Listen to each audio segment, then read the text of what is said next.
All right, so this will be episode number 3. I got the underside of the hood done. As you can see, I got black spray paint on my fingers, even though I bought a box of gloves. Thank God for Advanced Auto Parts, 15 bucks. I ran out of gloves for the fiberglass work on the underside, which I decided not to do. Once this thing fully dried, man, there is no flex underneath. So I said, screw it. I'm going to run with the one side with just like a layer and a half. The other side has a full 3 layers, which is fine. Either way, a layer and a half is fine because I have like 2 layers on each side and a thin one over the top of the ledge that I made because that area has to stay thin for the hinges to mount to maintain the proper height. So as you can see, I'm going to start grooving these cracks all around here. Let's see where else. So I got a couple of holes that I made that I have to drill out again for my countersink rivets. A bunch of spider cracking here. 2 big cracks on the side, which was my worry, but this is not flexing anymore. And most of the damage is on the driver's side. There's not really a whole lot on the passenger side. Passenger side's pretty clean besides my holes. There's a crack here, but that's really about it. And there's some in the back here, so I gotta grind that down. And up here, nothing major though. And again, I might miss a thing or two, so I'm gonna fix everything that stands out to me, sand it down, blow it off, and then probably prime it. And just rock it like that for a bit. And obviously through expansion and moving it, those cracks will manifest themselves and I'll be able to see them. So this repair might be just a little lengthy by a week or 2, but for now, wife's out there. Hi, Wilson.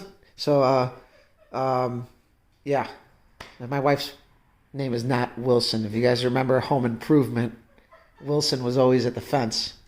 So I'm going to get this ready and I'll show you guys what I'm going to do.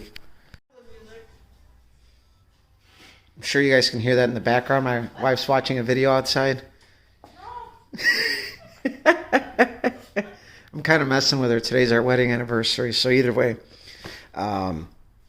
you guys can see I grouped all the cracks. And the goal here is to fill in the cracks with the resin. That's at least what I'm going to do. And then I'm going to sand it. And whatever little dips are left, I'm going to do a little bit of fiberglass filler with a little bit of resin in it to thin it out and sand that. You can see we got a hole here. We can fill that in with fiberglass filler. Groove there, groove there. Some of these, this one I didn't see until after, so you can see right here. I haven't sanded it with the DA, but I sanded the surrounding perimeters down to the gel coat with my DA and 80 grit. Crack here, crack here. This was a series of cracks in a stressed area. This whole corner I grooved down. These areas are going to suck to sand, but I got to do it. Here and here. You can see all the notches where I had all the cracks, and I did that. So I'll show you guys what I used.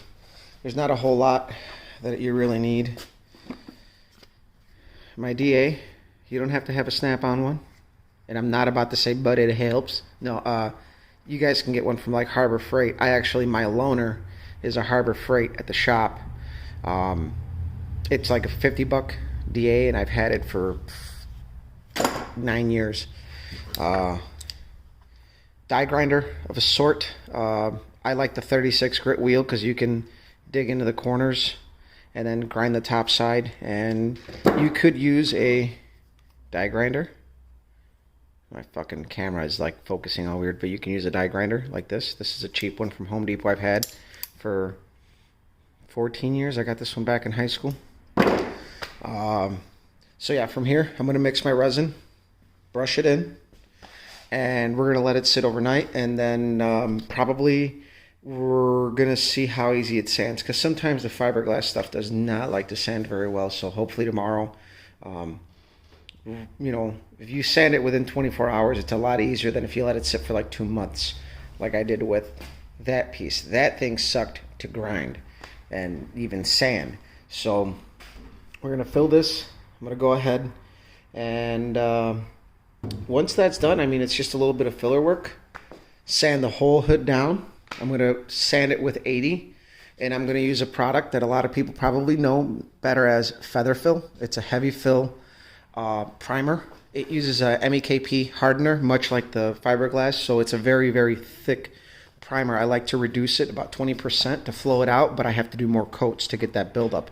But it works really well, and it's a lot harder than regular high build primer. And then we're going to go ahead and top coat it with, I think I'm going to do a black primer for now until I'm ready to paint it. But neither here nor there just yet. So for now, I'm going to fill this up. Catch up with you guys in a minute. All right. While my wife is not denting the fender of the car. All right. So the hood is pretty much the top side. I made I got it sitting out in the sun so that the resin on the cracks can cure and the hood can get hit by the sun and it'll expand. And when the fiberglass expands, it'll expose any other cracks, there's two that I couldn't see in here that I could see out there that I have to mark with a Sharpie to grind and fill later. But for the most part, that's done. We got to sand it and then fill it and we'll make more videos. So obviously that's been the project this weekend. I've made a few videos, been doing that. It's been pretty good. It's been going really good. I had the car out this morning, went to go pick up some brake lines for the Pontiac, and that's what I wanted to talk about. So we are officially affected by the COVID-19. So I can't get the brake booster and master cylinder. Affected, not infected. No, I said affected, bro, not I'm infected. just verifying that. Dude, she's over here arguing with me, but I'm not arguing. So, no. Clarifying? Yeah, we're not infected by the COVID-19. Affected. She just wanted to make sure. So, no, but I can't get the master cylinder and brake booster for the Pontiac. It's on like national back order apparently. I tried through 3 local big name part stores and everyone, it's an oddball part. It's not a commonly used master cylinder apparently. But not the master cylinder, I keep calling it a master, but the booster is the big one. The master cylinder doesn't matter. The master cylinder, as long as I match the bore size and disc and drums, that's easy. And for you guys who don't know, when you get a master cylinder and it specifies disc, drum, disc, drums, what that refers to is usually disc cars have residual valves in the master cylinder.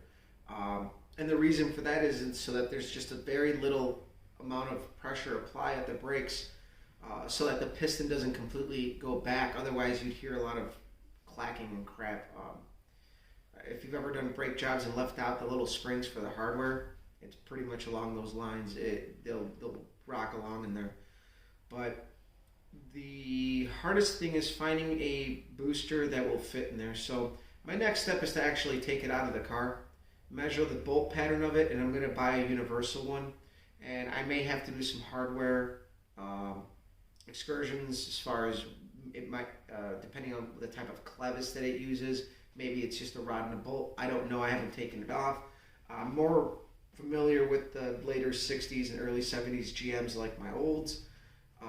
And parts, again, are a lot easier to get for the GM A body. The GM B body is kind of just an oddball, and not a lot of things like interchange with them. So I'm having a hard time finding through the interchange list a master cylinder, not a master cylinder, god damn it, a brake booster that would fit.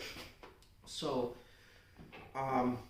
at this point I have to take it off to get somewhere. And this week, tomorrow, I'm going to order my hinges. I have pins as well, but I plan on rebuilding the ones that are there, but I'm still going to get the used ones. Hopefully I see them by the end of the week. And then next week, the goal will be to get the gas tank in. At this point, going to the AN lines and all that stuff is a dream. For our purpose, mimicking the stock lines is going to work just fine, so that's all I'm going to do because that's all we need right now. When we go to the big block, I'm going to go ahead and go to AN lines and go to half-inch lines and all that stuff, maybe put a fuel cell in it. But for now, we're going to stick with the stock gas tank, the stock lines, the stock vents, the return line, and I'm going to make that modification on the filler neck and show you guys exactly how I did it. And again, that modification is something that worked for us in the past, me and my buddy and his Impala, and I'm just sharing it with you guys. You can take it with a grain of salt because I had somebody argue with me that, oh, that's only, look, Matter of the fact is on that situation is that if you get spit back during fill up and your tank is low, you're pressurizing the tank. It needs to vent. A lot of these older cars don't have a lot of venting. Pump speed was slower at the gas pump. Carburetors only operate at so much PSI, so you only need so much venting for it. So either way, next week is going to be that project.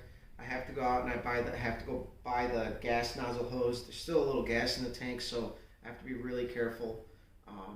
The other thing too is I'm going to show in the video is you have to be careful when you cut it, how you cut it, because you don't want shrapnel in there. So there's a simple trick for that I do.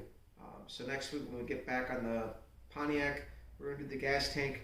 I got a water pump so I can tie up the accessory drive on the front of the engine, power steering. I bought an aluminum water pump from GMB. It's just a standard flow, but it's nice. It's aluminum. I can start doing some of that dress up. And then I'm going to go ahead at this point and I'm going to put the core support on so I can get my fan figured out. I'm doing electric fans, so I can start doing that at least. I don't want to put the fenders on until I get the hinges done. But at this point, we still got time. Like I said, my deadline is kind of like mid-May. So I took this weekend to work on the hood for the olds. And hopefully, and throughout the week, I'm going to be working on it as well. So throughout the week, I'm going to be accumulating whatever little parts I need to do something next weekend on the Pontiac. And I'm going to be finishing the hood for the olds. It's not going to be fully painted, but you guys will get to see it back on the car. And then I have to come up with a paint scheme. If you guys who follow along have not seen it, we can go check out the paint on the trunk of the olds. And so we have to come up with some form of a paint job that will match this. And in the video, I don't know if you'll see it, there's still a couple of dirt nibs, but that's actually the best mistake I ever did as a lazy guy. I never buffed this after we cleared it. But people always ask, is that a wrap? Is that a sticker? I'm like, nah, man, it's got dirt nibs in it. We painted that motherfucker. So that was kind of one thing I learned that it really came in handy because this thing is actually, there's not too many layers on it, so it doesn't really have the line bumps on it. But yeah, that's what we got going on throughout the week. I'm going to probably do more updates on that hood. Let me know what you guys think on that video. That's probably the first real bodywork thing we've done here. And it seems that those videos are getting a lot of views. I am a body man by trade. Some of my repair techniques on this might not be exactly what other body guys would do, but I feel like it's adequate for our repair and our use. And fiberglass is pretty easy to work with, but it's got its art, and there's tools that we don't have that we should, that would make it easier, like rollers for the fiberglass and stuff like that. But again, we're doing this as bare bones as possible.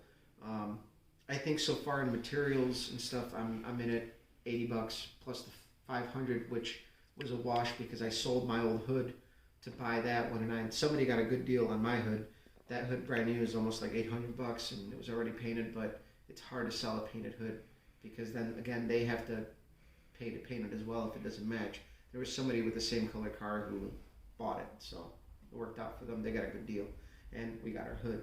So at the end of the day, the goal is to spend less than what that hood would have cost, paint and all. So right now we're at $580.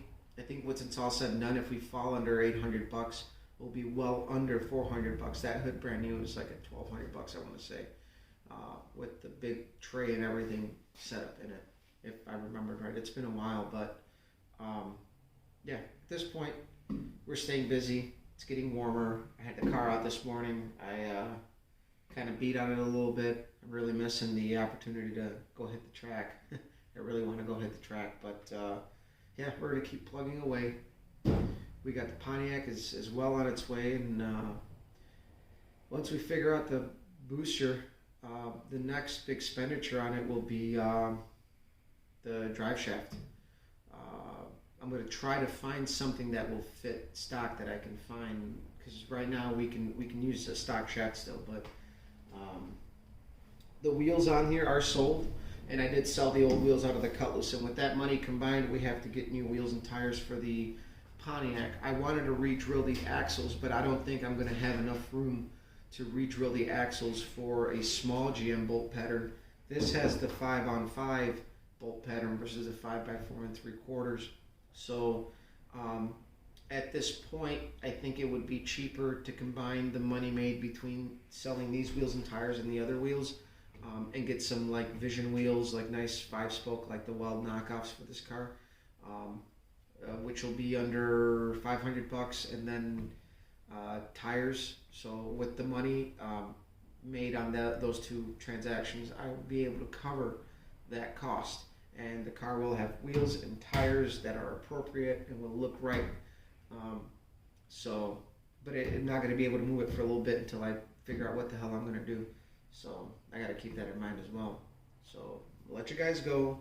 If you like what we've been posting, share, like, subscribe. I appreciate it. We've got a lot of new subscribers. It's jumped up quite a bit in the last week. Thank you to all you guys, and hopefully you like our content. It's real. It's bare bones. It's raw, but this is what we do. We're not trying to upsell you by coming up with these wild schemes. Like some of these guys that are like budget guys are still coming up with wild, crazy shit to keep viewers, and I'm not going to do that. I am here to just show you guys what I do, how we do it, and what we got going on, and that is it. So we'll see you.